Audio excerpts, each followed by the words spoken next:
Greetings and salutations, it is I, Professor Macabro, here again to share some of the props that I've made. Yes, since I already have the setup here, and I was talking about the props that I've made throughout the years, I've decided to showcase some of the ones that I am the most proud of. Yes, indeed. I've made a whole bunch of stuff, from helmets to masks to random shit. But these particular ones are the height of my prop making skills. Now, granted, I suppose I could do a little bit better if I redo them or try it out with different projects. And even these that you see before you and I will share could still be improved. I'm never quite happy with my work. I always think of ways that I can improve it, and stuff that I can think of later on. But if you'll allow me to showcase some of the stuff that I've done, we can get this video going. So let's get started with the Eye of Agamotto. Now, I'm a big fan of Doctor Strange. I think Doctor Strange in the Marvel comic books is really cool. He's the Sorcerer Supreme, protects the world from magical stuff like demons, vampires, and the like. And his main thing, along with other magical abilities, is the Eye of Agamotto. Now, in the Marvel Comics cinematic universe, the Eye of Agamotto is just a housing device for the Infinity Stone of Time. It doesn't actually serve the same purpose as it does in the comic books. In the comic books, the Eye of Agamotto allows Doctor Strange to see beyond the veil, and see what lies within. And this is my interpretation of the Marvel Cinematic Universe version, because it has a time stone, and time is an important ability. Many of the things that I will showcase here are based on the fact that I wanted to have power items of power to have in my armory, if you will. So this is the Eye of Agamotto from the Marvel Cinematic Universe. I took a couple of screenshots of what was available at the time, and I basically just did it out of cardboard. More specifically, cereal cardboard, like I mentioned in the previous video. Professor Macabro is a low-budget kind of guy. I am not stinking rich, so I don't have that much money to invent. I don't have access to Warbler. I don't have access to a 3D printer. Now you can 3D print one of these fuckers, and you'll have something that looks screen accurate.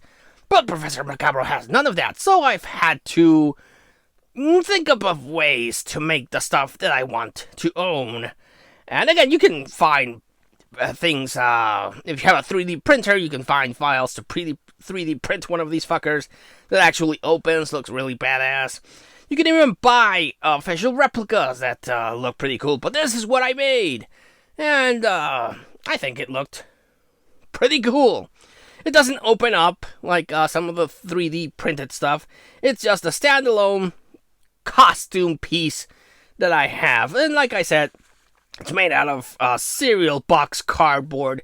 Put some, some cloth here to keep this thing. Now, this thing is the gist of the whole piece.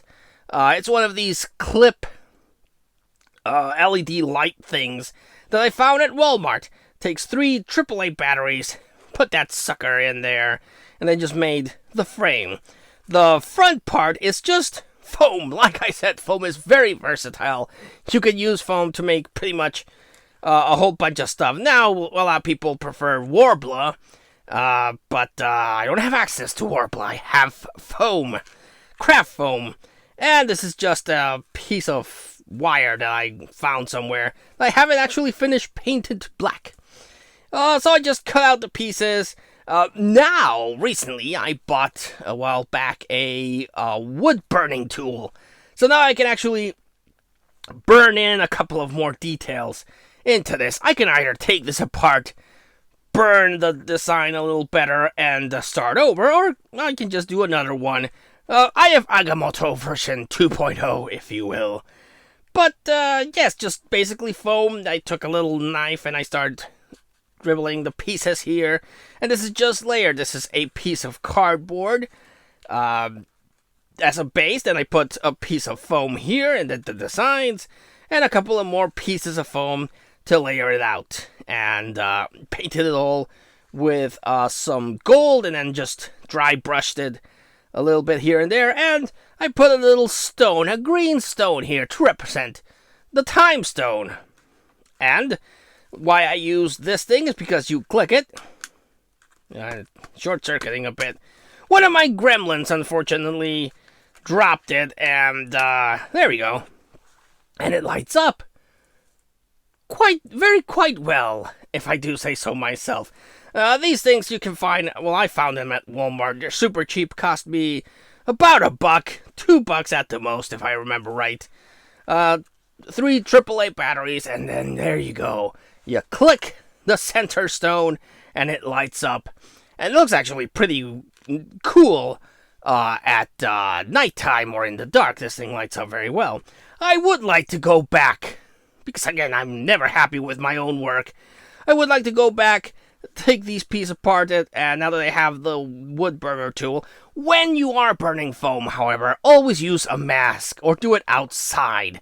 The stink of burning foam is quite toxic, so you might want to wear a mask, a respirator, and still do it outside, because the stink of burning foam is no bueno. But I would like to take it apart, wood burn it, and then put it back together, and find another one of these. Because again, it's kind of short-circuiting after one of my gremlins dropped it. But click it, turns off. Click it, turns on. Looks pretty cool, I think. So this is my first attempt at a big, major project a couple of years ago when Doctor Strange came out. So yes, this was one. The other one, the second project I was this thing. The Elder Wand. Not a huge fan of Harry Potter. I've seen all the movies because I'm a movie guy. And I've read the books. I bought the books really cheap at a flea market.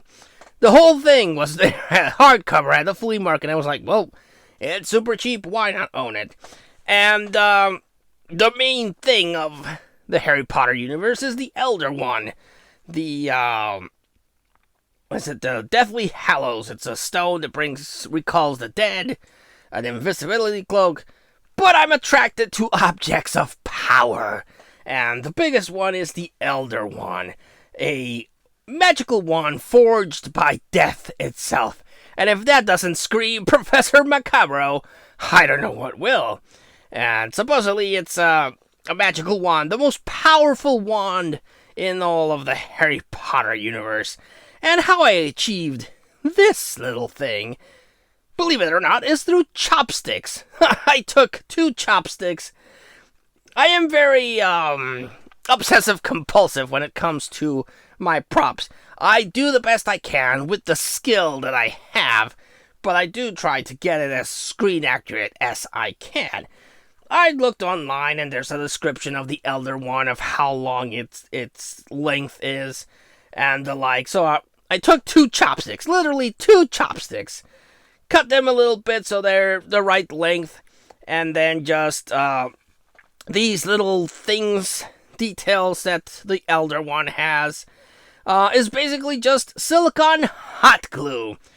This is where the connection is. I just silicone hot glued the 2 chopsticks together, and then just made a little bit of silicone balls here, the thing that keeps it together here, and then this design was a pain in the ass because it's basically just silicone hot glue that I molded, burned my fingers, and got to the design. I'm quite proud of the Elder Wand that I made. It's very durable, doesn't wobble, and then I just took a sticker and made the design here.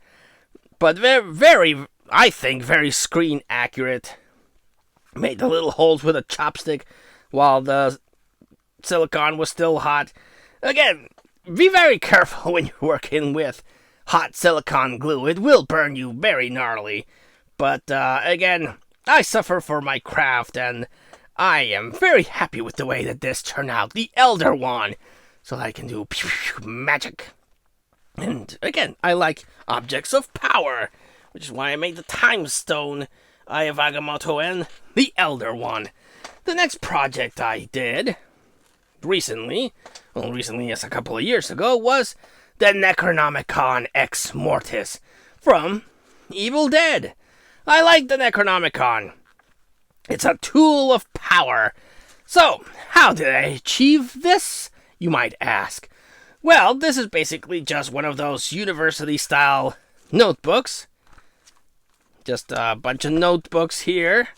An old one that still has a couple of words that was used, but this is the good thing that I have. Not too thick, not too small, just the right size to pass off as the Necronomicon. And I used a cereal box to make the frame that goes on top of the university-style notebook. And with hot glue, I made the pattern. I drew the pattern on paper, on the cereal box itself, and I started just adding little lines of hot glue. Hot glue, hot glue, this is hot glue, this is hot glue, and this is all hot glue, just so I would have a frame of reference on the look of the face here at the Necronomicon. And to achieve this skin-like texture, paper napkins and Mod Podge. You just place the paper napkins and put a coat of Mod Podge to get that paper napkin nice and wet, and it naturally creates these little wrinkles and crevices, so it looks like human skin. Again, as low budget as you can possibly get. I've seen people do it with silicone, and I've seen people do it with a whole bunch of fancy schmancy materials, and I'm like, I have access to none of that. So, again, just regular paper towels and the Mod Podge to get these little wrinkles and crevices. And the base is, again, just silicone hot glue over the design that I drew. And I have a Necronomicon. After a couple of layers of Mod Podge and paper towels, I just let it dry. In the sun, you gotta do it in the sun to avoid mold and the like. And then I just painted it. I gave it a coat of red. It's all red here at the bottom. Then did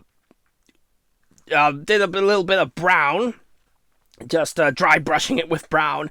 Then waited till it dried. Then black. Then painted this black. And just gave it a coat of Mod Podge. That's why it's so shiny. And I'm not super happy about the shininess.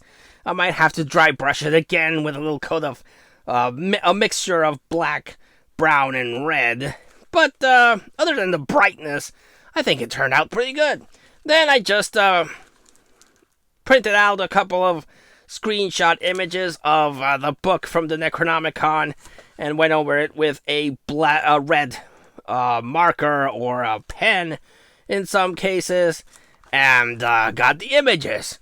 I do want to go over them again with red paint, so it looks a little bit more like blood, but this is my Necronomicon Ex Mortis. Again, super cheap, super low budget, and I am quite happy with the way that it turned out. The next book I made is this, the Sanderson Sisters Spell Book. Made this because I'm a fan of Hocus Pocus, the first Hocus Pocus movie. And same concept. It's a cereal box that I took and then just took one of those notepads and just gave myself a couple of pages. And then to make it a little bit thicker, because the Sanderson Sister books is thicker, you can actually see that I still have space to add some more stuff. I just added a piece of foam that I still need to weather. Again, I'm never happy with my projects. I'm always looking at ways to improve them. So, this is just a big old piece of floor foam that I need to weather to make it look a little better, but it gives it the dimension I need, even though I still have this big old gap that I need to fill. And recent changes that I did is I put a magnet here and on this little thing so that it clicks into place, because the problem that I used to have is that it would open up. Same thing, a cereal box of all things, with napkins, Mod Podge, couple of layers, painted it brown, gave it a dry brushing with black, then made these things with a knife, and then some 3D paint here. This is just, believe it or not, cardboard that I very painstakingly knit around to make the snakes. This is molding clay that I made to use the snake heads. This thing's also just a piece of cardboard covered with, I don't even remember what this was. I think it was just a napkin that I used to make the snake form. This is a half of a golf ball that I covered up in a layer of the skin. So it looks here. I painted it red, but I'm not happy with that. I'll have to paint it again with black. And then this is just cardboard, hard cardboard. And this is cardboard that I bent into this way. Cardboard here, another snake that I did with silicone hot glue, which is actually something I should have done with this, so it looks better. Also, again, never happy with my work. After seeing it so many times, the Sanderson sister book, and especially after seeing Hocus Pocus 2, it has these fingers here that I need to get into working it and see if I can find some plastic fingers this year at the Dollar Tree and just stick a couple of fingers here. But this is basically the Sanderson sister book that I did a while ago, and I'm still thinking of ways to improve it. The magnet clip was something that I thought of a while back, and it just sticks into place very nicely. But I am thinking of ways how I can make a way to make the eye turn around. I'm still debating whether I can cut it here at the back and devise something that makes the eyeball move. Then I still have to paint it again. I'm not happy with that red pupil there. I don't know what I was thinking. So I'll have to repaint that. But yes, this is my Sanderson sister spell book that I did, and again, quite proud of that. And the last one that I did is the Death Note. This is a smaller little notebook. Still new. All I did was basically went really low budget. Painted it black. Drew the words as closely as I could to the look of the Death Note in the anime. Avoid the Netflix movie that they did. That's a piece of hot garbage. And then just printed the instructions of the Death Note. Stuck it in there, and I have myself a little Death Note, just as a little prop. Again, Professor Macabre does not have money. I've seen Death Notes go for a pretty penny at conventions and the like. And if I can make it myself and have something to display, I will make it myself and have something to display. So yes, this is my little collection of fairly recent projects that I've done in the last couple of years. So I'm always trying to figure out things to make. The next thing I'm going to do is, like I mentioned before, the monkey's paw. Looking at this, it really does look like a mummified little hand. So I just need to put some something else to extend it, and then put some black fur and give this a different paint job, and bam, it'll be a monkey's paw. I actually forgot something else. Oh my goodness, Professor Macabre is an old man that forgets a great many things. Let's see if I have access to it. No!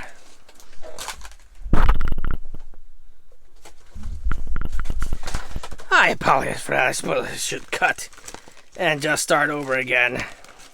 Here we go. This is another project that I need to work on.